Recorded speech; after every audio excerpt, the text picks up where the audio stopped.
dhismayaashan maaha kaliya tan meel lagu noolaado ama laga dhex shaqeeyo waa farshaxan nool maanta waxa idin soo bandhigayaa 10ka dhisme ee ugu quruxda badan dunida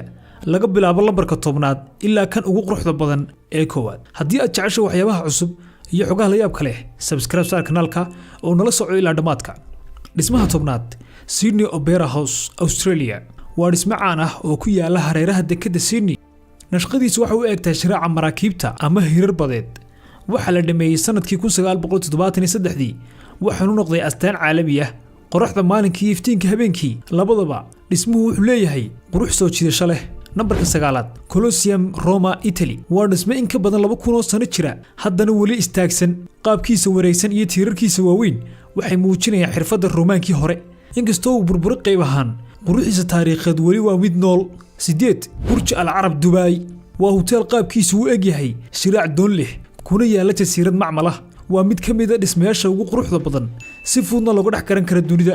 isku darka badda nashqada casriga ah iyo muuqaalka dheer ayaa ka dhigaya mid aad u qurux badan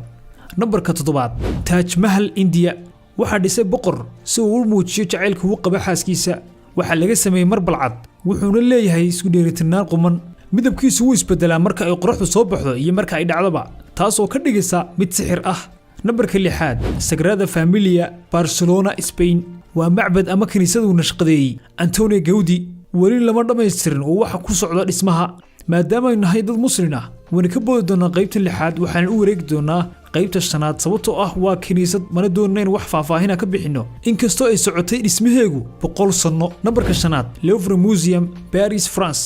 waxa ka dhigay mid gaar ah waa isku darka qasri taariikhi ah iyo pyramid muraayad ah oo casri ah isku dhafkaas hore iyo kan cusub ayaa sameeyay muuqaal aad u soo jiidasho leh waa meel ay ku jiraan farshaxan caan ah sida farshaxanka caanka ah ee Mona Lisa nambarka 4aad Petronas Twin Towers Malaysia dhismahan ku yaala Kuala Lumpur Malaysia waa laba munaaradood oo mataan ah oo leh nashqad islaamiya habeenkii marka nolol la shido wuxuu u eg yahay muuqaalo tirar iftiin leh oo cirka taabanaya isku ekaanshaha iyo dhererkooda ayaa ka dhigay kuwa aad u qurux badan nambarka 3aad Valley Waterhouse USA waa guri laga dul dhisay biyadhac korkiis nashqadiisu lama dagaalamayso dabeecadda balse way la jaan qaadaysaa waxay caddeyn u tahay in quruxdu aysan ku xirnayn cabirka balse ay jirto hal abuurka nambar 2 Burj Khalifa Dubai waa dhismaha ugu dheer dunida qaabkiisa dhuuban iyo dhererkiisa xadaafka ah ayaa ka dhigay mid cajiib ah markaad hoosta ka eegto waxaad dareemaysaa awoodda bani'aadamka iyo casriga nambarka ugu dambeeya number 1 Notre Dame Cathedral Paris France waa dhismo Gothic ah oo leh daaqado muraayado midab leh iyo faahfaahin farshaxan oo badan inkastoo uu gubtay oo dab ka kacay haddana wali waa astaan adkaysi iyo qurux u saaxiib ah